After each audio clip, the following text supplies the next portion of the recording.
वो फिर लौट आया है। सिंगापुर और हांगकांग से आगे बढ़ते हुए ये भारत तक पहुंच चुका है। 11 राज्यों में फैल गए हैं उसके मामले। इस बार एक नए वेरिएंट JN1 के साथ उसने दस्तक दी है, लेकिन आपको घबराना नहीं है, पैनिक नहीं होना है।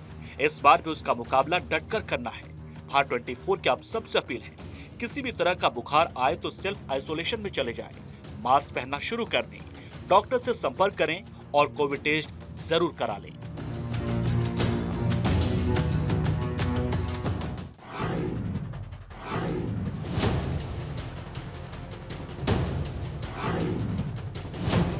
2019 के 6 साल बाद वो फिर लौटा है एक बार। सिंगापुर हांगकांग के बाद वो पहुंच गया है भारत। 11 राज्यों में दर्ज हो चुके केस, इस बार कैसे करेंगे उसे फेस?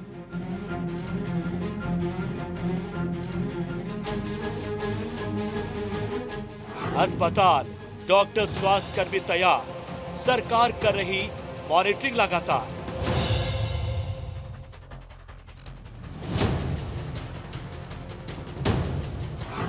इस बार भी वही पॉलिसी अपनाना है, कोरोना से बिल्कुल नहीं घबराना है।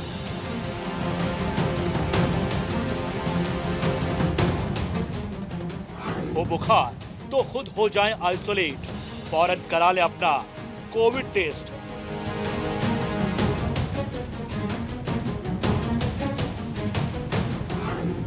मास्क, सैनिटाइजर का शुरू कर दे इस्तेमाल, संक्रमण बढ़ने से पहले खुद को ले संभाल।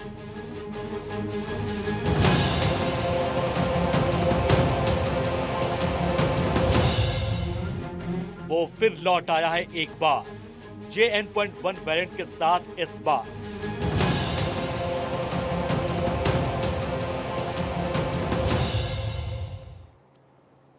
देश में कोविड के मामले तेजी से बढ़ रहे हैं। कोरोना संक्रमण की बढ़ती रफ्तार डराने लगी है। अप्रैल में जहां इक्का दुक्का मामला सामने आया था, वहीं अब इसकी संख्या 350 के पार हो गई है। शनिवार को महाराष्ट्र के ठाणे में 8, उत्तराखंड, हरियाणा में 3-3 और यूपी के नोएडा में 1 मामला सामने आया। ठाणे में शुक्रवार को 10 मामले सामने आए थे और इससे पहले 23 मई को अहमदाबाद में 20, यूपी में 4, हरियाणा में 5 और बेंगलुरु में 9 महीने का एक बच्चा कोरोना पॉजिटिव पाया गया था। इस तरह देश में अब तक कोरोना के 350 एक्टिव केसेस हैं। ये वो मामले हैं जो अस्पतालों में टेस्ट कराए जाने के बाद पुष्ट हुए हैं। सोचिए, हमारे और आपके बीच ऐसे कितने मामले होंगे जो आंकड़ों में दर्ज नहीं हुए होंगे, सिर्फ इसीलिए कि इन संक्रमण को सामान्य फ्लू या सामान्य बुखार मानकर हम टेस्ट कराने पहुंचते ही नहीं होंगे। महाराष्ट्र, तमिलनाडु, कर्नाटक और गुजरात जैसे राज्यों में कोरोना के मामलों में बढ़ोतरी दर्ज की गई है। दिल्ली NCR में भी एक्टिव मामलों की संख्या तेजी से बढ़ गई है। ऐसे में हमें सतर्क रहने की जरूरत है। साथ ही एक बार फिर हम आपसे कहना चाहते हैं, इस कार्यक्रम का मकसद आपको डराना नहीं है, बल्कि आपको सतर्क और जागरूक करना है। लेकिन इन सब के बीच जो वास्तविक स्थिति है वो जानना आपके लिए भी जरूरी है, ताकि जाने अनजाने में आप संक्रमण के वाहक ना बन जाएं। जैसे आपको संदेह हो या बुखार से पीड़ित हो, तुरंत कोविड टेस्ट करवाइए और रिपोर्ट आने तक सेल्फ आइसोलेशन में चले जाइए और अपने परिवार और अपने समाज को इसके संक्रमण से बचाइए।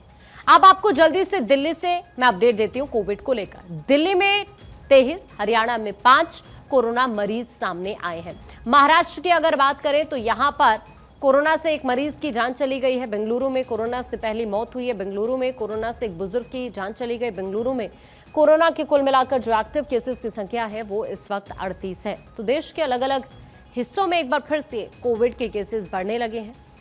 खासतौर पर अगर हम बेंगलुरु की बात करें तो यहां पर कोरोना की वजह से एक बुजुर्ग की जान चली गई है। महाराष्ट्र के ठाणे में 8, उत्तराखंड, हरियाणा में 3-3 और यूपी के नोएडा में 1 मामला सामने आया है। जबकि बीते कल अहमदाबाद में 20, यूपी में 4, हरियाणा में 5 और बेंगलुरु में 9 महीने का एक बच्चा कोरोना पॉजिटिव पाया गया। ठाणे में 72 घंटे में 10 मामले दर्ज हुए हैं। इस तरह देश में अब तक कोरोना के 350 एक्टिव केसेस हैं, लेकिन ठाणे में एक शख्स के कोरोना की वजह से हुई मौत की खबर ने स्वास्थ्य विभाग की नींद को उड़ा दिया है।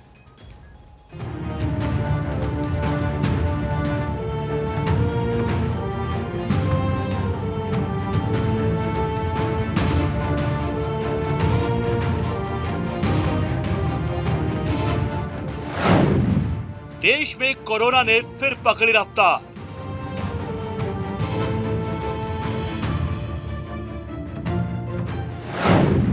JN1 वेरिएंट के साथ लौटा है इस बार।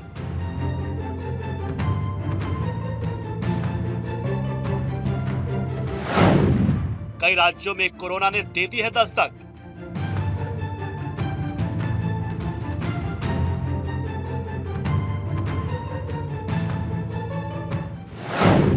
स्वास्थ्य विभाग पूरी तरह से सतर्क।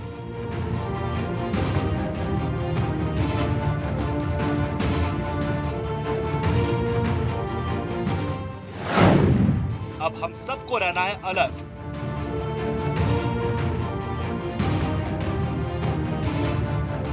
देश भर में कोरोना के मामले एक बार फिर से सामने आने लगे हैं। कोरोना के मामले रफ्तार भी पकड़े हुए नजर आ रहे हैं। इससे एक बार फिर से चिंता बढ़ गई है। हांगकांग और सिंगापुर में कोरोना वायरस के संक्रमण के मामले बढ़ने के साथ ही भारत में भी कई जगहों पर इस वायरस से संक्रमण के मामले सामने आने की बात सामने आई है। दिल्ली में कोरोना के करीब 2 दर्जन मामले दर्ज किए जा चुके हैं और वो भी महज 10 दिनों के भीतर। बात दिल्ली की करें तो राजधानी में 10 दिनों में 23 मामले दर्ज हुए हैं। हालांकि कई संक्रमित मरीज ठीक भी हुए हैं और इस वक्त दिल्ली में कोरोना के 5 एक्टिव केस हैं। वहीं दिल्ली से सटे गुरुग्राम में भी कोरोना ने अब दस्तक दे दी है। गुरुग्राम में कोरोना के 2 मामले सामने आए हैं, जिसके बाद गुरुग्राम स्वास्थ्य विभाग भी सतर्क हो गया है। गुरुग्राम स्वास्थ्य विभाग ने भी अपनी तैयारियां तेज कर दी है। प्रदेश में कोरोना के 5 मामले दर्ज किए गए। गुरुग्राम में कोरोना के 2 मामले दर्ज हुए हैं। 62 वर्षीय बुजुर्ग और 31 वर्षीय महिला कोरोना संक्रमित पाए गए। कोरोना संक्रमित महिला बीते दिनों मुंबई से लौटी है। इस दौरान फरीदाबाद में भी एक केस दर्ज हुआ है, जबकि यमुनानगर में भी एक मामला सामने आया है। दिल्ली से लगते नोएडा में भी कोरोना ने दस्तक दे दी है। यहाँ 55 वर्षीय महिला में कोरोना के लक्षण पाए गए। महिला नोएडा के सेक्टर 110 में रहती है, जिसकी जानकारी मिलते ही स्वास्थ्य विभाग की टीम मौके पर पहुंची और महिला का टेस्ट किया गया और उसे होम आइसोलेट कर दिया गया है। बताया जा रहा है कि महिला ने ट्रेन में सफर किया था और सफर से वापस लौटते ही उसमें कोरोना के लक्षण दिखने लगे थे। उसके घर में एक मेड और इसके पति रहते हैं, उन दोनों का भी टेस्ट किया गया है। इसमें सीएमओ डॉक्टर नरेंद्र कुमार ने कहा कि नोएडा में जल्दी टेस्टिंग शुरू की जाएगी। हमने अपनी कोविड से लड़ने की तैयारियों में अपने सारे लॉजिस्टिक्स जो है टेस्टिंग के लिए वो नीचे उपलब्ध करा रहे हैं हम। और सबसे पहले हम जिला अस्पताल से अपनी कोविड की टेस्टिंग की शुरुआत कर रहे हैं। तो इसमें किसी बहुत ज़्यादा पैनिक होने की आवश्यकता नहीं है। यदि एक केस पॉजिटिव आया है तो हम लोग अपनी टेस्टिंग जो है बढ़ा रहे हैं। साथ ही हम पूरे जनता को गौतम बुद्ध नगर की ये संदेश देना चाहेंगे कि पैनिक होने की आवश्यकता नहीं है, परंतु मास्क का इस्तेमाल, सैनिटाइज़र का इस्तेमाल जो है अवश्य करें।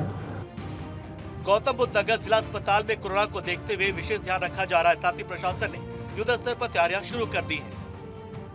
नोएडा में कोरोना ने दस्तक दे दी है। नोएडा के एक सेक्टर में रहने वाली 55 वर्षीय महिला में कोरोना के लक्षण पाए गए हैं। सूचना मिलते ही स्वास्थ्य विभाग की टीम उनके घर पर पहुंच गई। स्वास्थ्य विभाग की टीम ने पूरी तरह से जांच की है और साथ ही जो मरीज है उसको होम आइसोलेट कर दिया गया है। इलाज जारी है। अभी मैं नोएडा के सेक्टर 39 जिला हॉस्पिटल में मौजूद हूँ। तस्वीरों में आप साफ देखें, जिला हॉस्पिटल में भी काफ़ी संख्या में मरीज पहुँच रहे हैं।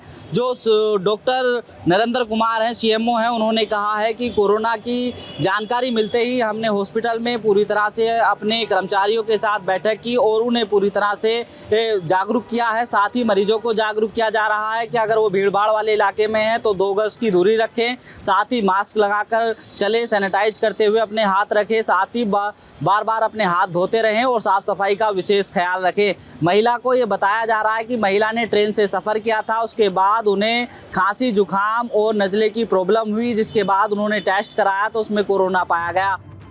कोरोना वायरस के लगातार बढ़ रहे मामले को लेकर बिहार सरकार भी अलर्ट पर है। स्वास्थ्य विभाग ने आम आदमी से पूर्व के एसओपी के तहत दिए गए गाइडेंस के तहत अलर्ट पर रहने की अपील की है। हालांकि अभी भीड़भाड़ वाले इलाके, स्टेशन या बस स्टैंड में जांच शुरू नहीं की गई है। बिहार के मुजफ्फरपुर में भी प्रशासन अलर्ट मोड पर है और विभाग के निर्देश के साथ ही तैयारी शुरू कर दी गई है। हालांकि यहाँ पर अभी तक कोई केस दर्ज नहीं किया गया है, लेकिन तैयारी पूरी है।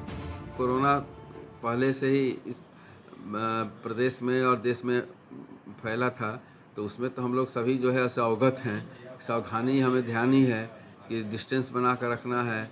जो सर्दी खांसी वाले पेशेंट हैं, बुखार वाले पेशेंट हैं, उनसे वहाँ पर उनसे मास्क लगा के उनके सामने रहना है और दूरी बना कर रखनी है। अभी तक तो कोई निर्देश उस तरह का प्राप्त नहीं है, लेकिन जैसे कि हम लोग सावधानी बरतते आ रहे हैं, उसी तरह हम लोग सावधानी बरतेंगे। मरीज जो गंभीर मरीज है उनके लिए किस तरह का? गंभीर मरीज के लिए जो है हम लोग हॉस्पिटल में सारी व्यवस्थाएं हैं और अगर उस तरह का कोई मिलता है तो हम लोग उसका इलाज भी कराएंगे।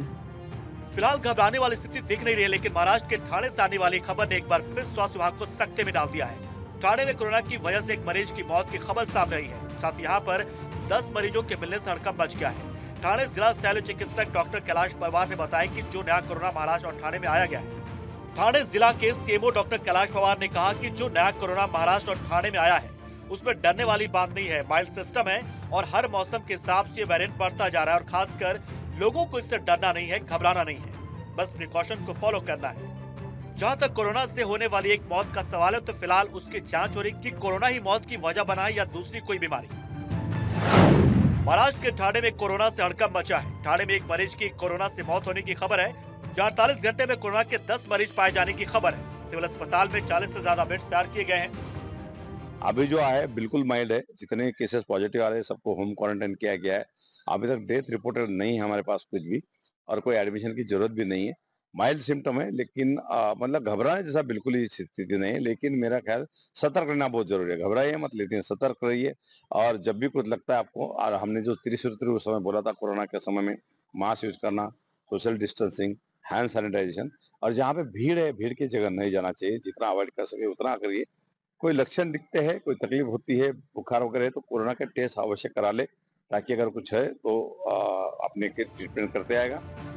हालांकि विशेषज्ञ डॉक्टरों ने कहा है कि मामूली उछाल ठंडे मौसम और घटती रोग प्रतिरोधक क्षमता यानी कि इम्यूनिटी का परिणाम हो सकता है। कोविड-19 अब भारत में एक एंडेमिक यानी स्थानिक बीमारी के रूप में देखा जा रहा है, जिससे संक्रमित अधिकतर मरीजों में हल्के लक्षण ही देखे जा रहे हैं और उन्हें अस्पताल में भर्ती की आवश्यकता भी नहीं पड़ रही है। लेकिन घबराना नहीं है और लापरवाही भी नहीं बरतना है। यदि किसी व्यक्ति को कोविड के लक्षण महसूस हो, जैसे बुखार, गले में खराश, खांसी या सांस लेने में दिक्कत, तो तुरंत नजदीकी स्वास्थ्य केंद्र जांच करवाएं। विशेषज्ञों का मानना है कि फिलहाल स्थिति चिंताजनक नहीं है, लेकिन यदि नागरिक लापरवाह हुए तो मामलों में और वृद्धि हो सकती है। सतर्कता और समय पर इलाज ही इस संक्रमण से बचाव का सबसे अच्छा तरीका है। भारत 24 के लिए नोएडा से साजिद अली, मुजफ्फरपुर से विशाल और ठाणे से सत्य प्रकाश की रिपोर्ट। बढ़ते कोरोना मामलों के बीच भारत सरकार ने भी अपने स्तर पर तैयारी शुरू कर दी है। आधिकारिक सूत्रों के अनुसार केंद्रीय स्वास्थ्य सचिव की अध्यक्षता में हाई लेवल बैठक हुई। बैठक में केंद्रीय स्वास्थ्य सचिव ने स्वास्थ्य अनुसंधान विभाग यानी DHR और ICMR के महानिदेशक DGHS, NCDC के साथ देश में मौजूदा कोविड-19 की स्थिति की विस्तार से समीक्षा की गई। केंद्रीय स्वास्थ्य मंत्रालय ने स्पष्ट किया है कि सरकार पूरी तरह से सतर्क है और स्थिति पर बारीकी से नजर रखे हुए है। अब आपको समझना जरूरी है, दरअसल केंद्रीय स्वास्थ्य सचिव की मौजूदगी में कोरोना पर यह बैठक हुई। इस मीटिंग के बारे में आपको अपडेट इस वक्त दे रहे हैं स्क्रीन पर। DHR, ICMR, DGHS, NCDC के अधिकारी मौजूद रहे इस बैठक में। विशेषज्ञों ने कोरोना की मौजूदा स्थिति को लेकर ही यहां पर जानकारी शेयर की। देश में कोरोना और सांस की बीमारियों के लिए निगरानी तंत्र मौजूद है। दरअसल IDSP यानी इंटीग्रेटेड डिजीज सर्विलांस प्रोग्राम के तहत तंत्र मौजूद है। ICMR के माध्यम से की जा रही है हालात की निगरानी। बैठक में यह बताया गया कि मौजूदा वेरिएंट गंभीर बीमारी की वजह नहीं है। स्वास्थ्य सचिव ने सभी विभागों को गंभीरता से नजर बनाए रखने के लिए भी कहा है। सभी विभागों के बीच समन्वय बना पूरी तैयारी रखने का भी निर्देश दिया गया है। तो यहाँ इस मीटिंग में क्या कुछ अहम निर्देश दिए गए हैं, वही हम आपको इस वक्त कुछ ग्राफिक्स के जरिए दिखा रहे हैं।